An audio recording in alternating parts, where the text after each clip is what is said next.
दर्शकवृन्द नमस्कार। बहुचर्चित सुन तस्करी प्रकरणमा फेरि दुईजना मुख्य मालिक पक्राउ परेका छन्। आज शुक्रबार बिहान त्रिभुवन अन्तर्राष्ट्रिय विमानस्थलमा उडान भर्ने क्रममा दुईजना चिनिया नागरिक पक्राउ परेका हुन्।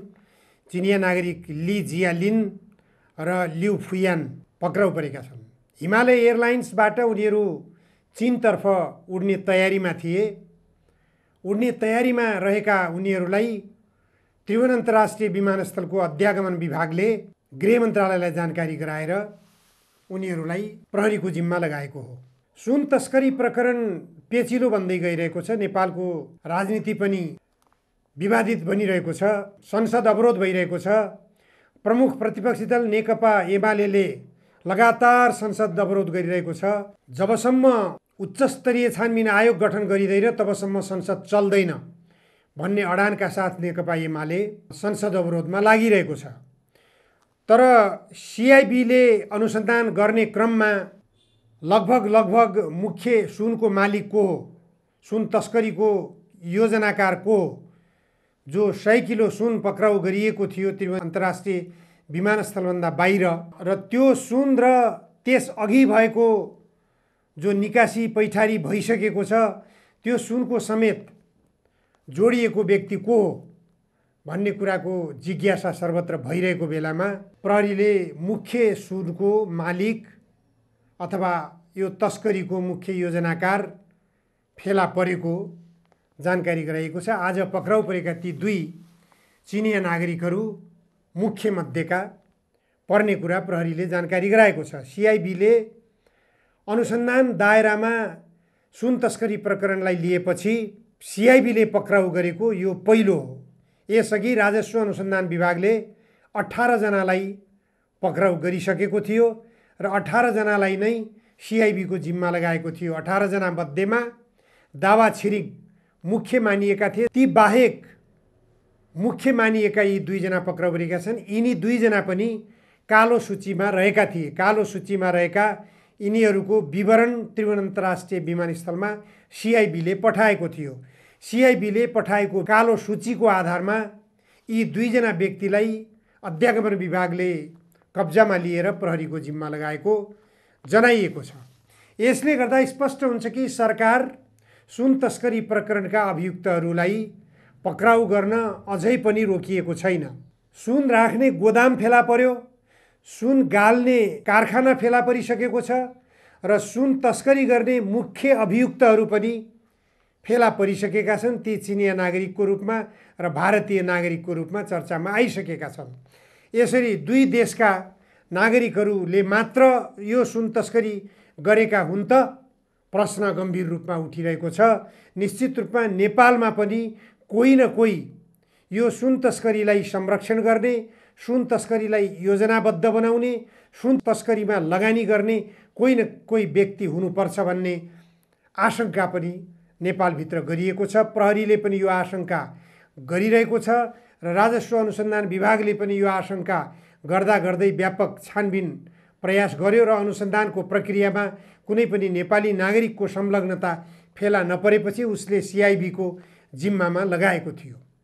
अहिले आएर सिआइबीले छानबिन गर्दाखेरि चिनिया नागरिकहरू नै पक्राउ परेका छन् र उनीहरूले नै पोल गरेको आधारमा उनीहरूभन्दा पनि माथिल्लो तहका तस्करहरू प्रहरीको कब्जामा आएका कारणले गर्दा अब यदि नेपाली नागरिक मध्येमा कोही यो तस्करको कारोबारमा संलग्न रहेको व्यक्ति रहेछ अथवा नेपालका कोही नेताहरू जो नेताहरूको संलग्नतामा दावा छिरिङ आशंकामा तानिएका छन् र शङ्काको घेरामा लिएका छन्, ती व्यक्तिहरू ती नेताहरूसँग दावा छिरिङ सँगै बसेर फोटो खिचाएको समेत पनि बाहिर आइसकेको छ। खास गरेर नेकपा माओवादी केन्द्रका नेता वर्षमान पुन अनन्त जो पटक मन्त्री भइसकेका छन् र उनको जीवनस्तर पनि निकै माथिल्लो स्तरको देखिँदै आइरहेको छ। उनको आम्दानीको स्रोत के हो भन्ने आशंका पनि पैदा भइरहेको छ। माओवादी केन्द्रभित्र पनि आफ्नो पार्टीका नेताहरू जो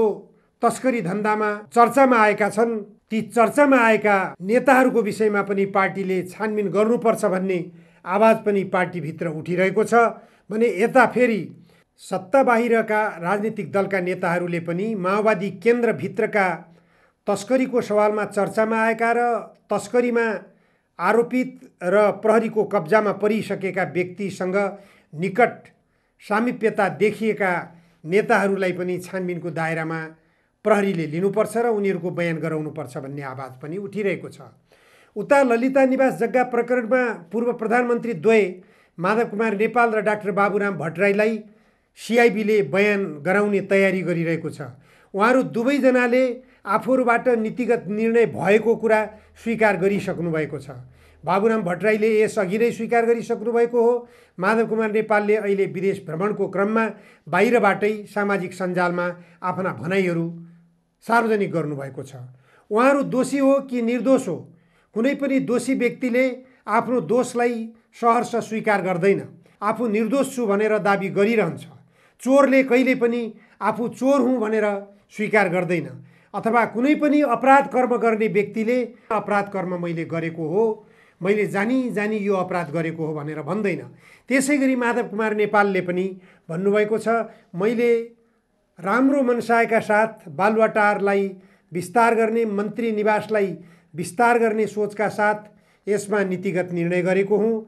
मेरो कुनै दुराशय छैन, मैले कुनै गल्ती गरेको छैन, गल्ती नगर्नु नडराउनु भन्ने चर्चित किम्बदन्ती छ, त्यसकारण म डराएको छैन भनेर माधव कुमार नेपालजीले भन्नुभएको छ। सुन्नुहोस् माधव कुमार नेपालजीको भनाइ। मैले कुनै बिराएको छैन, बदमासी गरेको छैन, भ्रष्टाचार गरेको छैन र मैले नितान्त असल मनसायले मात्रै बालुवाटार विस्तारको मास्टर प्लानको पक्षमा र त्यसलाई अघि बढाउने पक्षमा रहेको हुँ। अब कुनै किसिमको अनुचित कानुनबाट मैले गरेको छैन। त्यसो हुनाले कसै पनि व्यक्तिलाई हामीले उन्मुक्ति दिने होइन, स्वतः छानबिन गर्ने, बदमासी गरेको छ भने दण्डित गर्ने। मैले गरेको छैन भने मलाई पुरै विश्वास छ। मैले कुनै राष्ट्रको विरुद्धमा, राष्ट्रिय सम्पत्तिका विरुद्धमा, भ्रष्टाचारको पक्षमा त्यसमा मुछिने कुनै पनि काम मैले गरेको छैन। यसरी माधव कुमार नेपालले भनिरहँदा उहाँले गल्ती नगरेको भए ललिता निवास जग्गा प्रकरणमा यत्रा ठुला ठुला व्यापारीहरू, उच्च पदीय हैसियतका कर्मचारीहरू अथवा तलका खर्दार सुब्बाहरू पनि पक्राउ किन पर्थे र? नीतिगत निर्णय गरेर यो जग्गालाई नक्कली मोही सृजना गर्ने र कतै अधिकरणका नौटङ्की गर्ने र आखिरमा व्यापार व्यवसाय गर्नको निम्ति यो जग्गालाई भ्रष्टाचारको अकुत सम्पत्ति कमाउन खोज्नेहरूको गन्तव्यस्थल बनाउने काम भयो।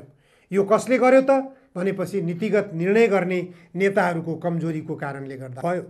यदि नीतिगत निर्णय गरेर यो जग्गामा व्यापारिक कारोबार गर्ने बाटो नखोलिएको भए न जग्गा किनबेच हुन्थे, जग्गा किनबेच नभएको भए भाटभटेनीका मालिक मिनबहादुर गुरुङ त्यहाँ जग्गा खरिद गर्न पुग्ने थिएनन्, विष्णु पौडेल नेकपा एमालेका नेता त्यहाँ जग्गा खरिद गर्न पुग्ने थिएनन्, त्यसै गरी सर्वोच्च अदालतका बहालवाला न्यायाधीश त्यो बेला कानुनी व्यवसायमा थिए कुमार रेग्मी, उनी पनि त्यो जग्गा खरिद गर्न पुग्ने थिएनन्।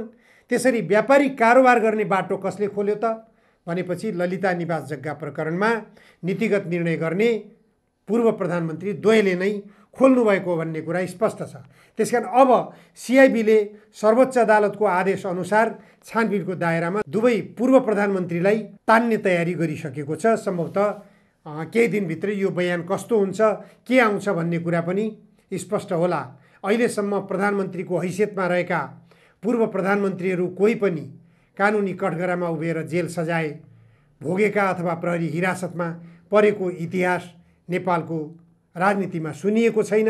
प्रधानमन्त्रीको हैसियतबाट, कम्युनिस्ट आवरणबाट राजनीति गर्दै आएका र कम्युनिस्ट पार्टीको लामो समयसम्म नेतृत्व सम्हालेका बाबुराम भट्टराई र माधव कुमार नेपाल नै सम्भवतः नेपालका पहिलो र दोस्रो प्रधानमन्त्रीका रूपमा इतिहास बनाउनेछन् यिनीहरूले कि प्रहरी हिरासतमा बस्न पुगे भने। दर्शकवृन्द, यसरी नेपालको राजनीतिमा एकातिर सरकारले भ्रष्टाचारलाई निशाना बनाउँदै भ्रष्टाचारका तमाम काण्डहरूलाई एकपछि अर्को गर्दै सार्वजनिक गर्दै गइरहेको छ भने सरकारका कामहरूलाई अवरोध गर्नको निम्ति प्रमुख प्रतिपक्षी दल नेकपा एमाले संसद अवरोध गर्ने काम गरिरहेको छ। संसदभित्रबाट गर्नुपर्ने तमाम कामहरू छन्। जनताका कामहरूलाई सम्बोधन गर्नुपर्ने प्रशस्त छन्।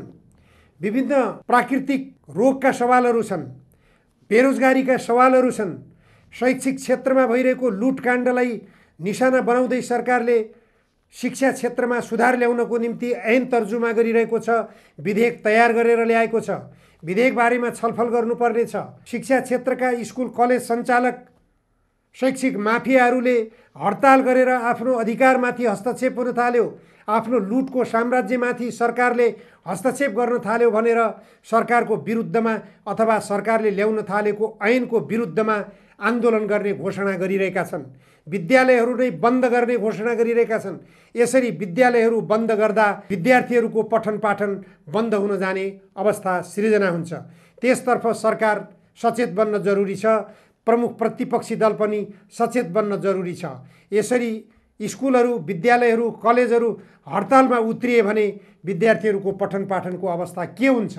त्यसतर्फ गम्भीरतापूर्वक संसदमा शिक्षा ऐन सुधारको निम्ति ल्याइएको विधेयक बारेमा छलफल गर्नुपर्ने अवस्थामा प्रमुख प्रतिपक्षीको जिम्मेवारीमा रहेको राजनीतिक दलले, संसदको दोस्रो वरियताको राजनीतिक दलले संसद अवरोध बराबर गरिरहँदा हरेक कामहरू जनताका सरोकारका विषयमा हुनुपर्ने कामहरू अवरोध भइरहेका छन्, रोकिएका छन्, बाधक बनिरहेको छ प्रमुख प्रतिपक्षी दल। त्यसकारण राजनीतिक दलका नेताहरूले गम्भीर बन्न जरुरी छ।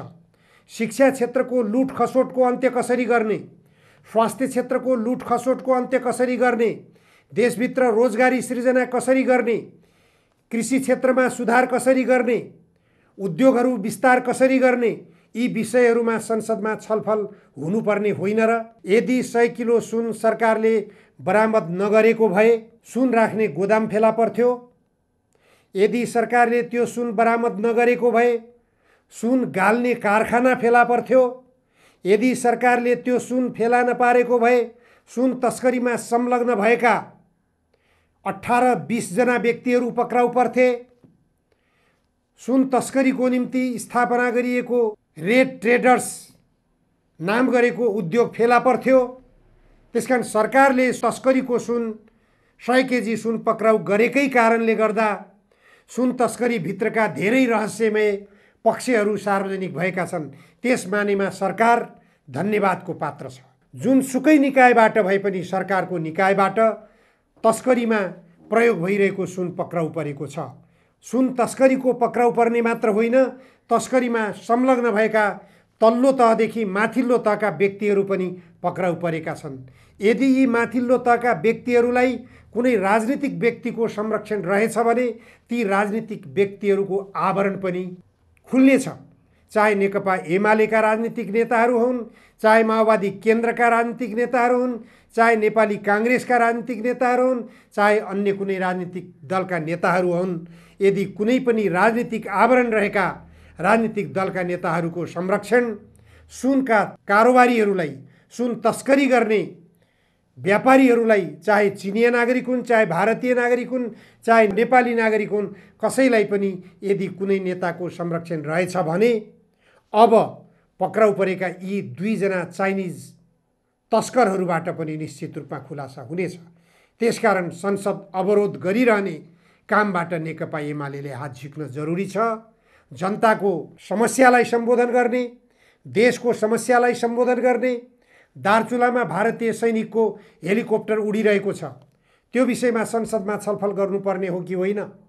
यो गम्भीर विषय राजनीतिक दलका नेताहरूको ध्यानाकर्षण हुनुपर्ने विषय हो कि होइन? यस्ता विषयमा प्रमुख प्रतिपक्षी दलले सत्ता पक्षलाई घचघच्याउनु पर्ने हो कि होइन? यी विषयहरूतर्फ प्रमुख प्रतिपक्षी दलको ध्यान जान जरुरी छ। राजनीतिक दलका नेताहरूले एक आपसलाई खुइल्याउने मात्र काम गरिरहँदा स्थापित र पुराना राजनीतिक दलका नेताहरू, त्यसमा पनि कम्युनिस्ट आवरणमा रहेका राजनीतिक दलका नेताहरू समाजमा बदनाम हुने, अविश्वासको वातावरण पैदा हुने गतिविधि बढिरहेको छ। यो गतिविधिलाई नियन्त्रण गर्न स्वयं राजनीतिक दलका कम्युनिस्ट पार्टीका नेताहरू नै क्रियाशील रहन जरुरी छ। राजनीतिक दलका नेताहरूले यो विषयमा गम्भीरतापूर्वक नसोच्ने हो भने पुराना राजनीतिक दलका नेताहरूलाई विस्थापित गर्नको निम्ति कम्मर कसेर अगाडि बढिरहेका नयाँ राजनीतिक दलका नेताहरूलाई कसैले पनि रोकिने अवस्था रहने छैन। मिसन 84 सबैको टार्गेट छ। पुराना राजनीतिक दलका नेताहरूले, त्यसमा पनि म दोहोर्याएर भन्छु, कम्युनिस्ट आवरणका राजनीतिक दलका नेताहरूले इमान्दारिताका साथ काम गर्नुहोस्। देशको समस्या के हो, जनताको समस्या के हो, देश र जनताको समस्या पहिचान गर्न कम्युनिस्ट पार्टीका नेताहरूले नसक्ने हो भने अरू कुनै पनि राजनीतिक दलका नेताहरूले सक्ने छैनन्। देश अधोगतितर्फ जाने मात्र हो। अरू राजनीतिक दलका नेताहरूले सत्ता सञ्चालनको निम्ति अवसर प्राप्त गर्नु भनेको देश र जनताको समस्या झनपछि झन विकराल बन्दै जाने हो। आगे राजनीतिक दलका नेताहरूलाई चेतना भया। हस्, आजलाई यति मात्र। धन्यवाद, नमस्कार।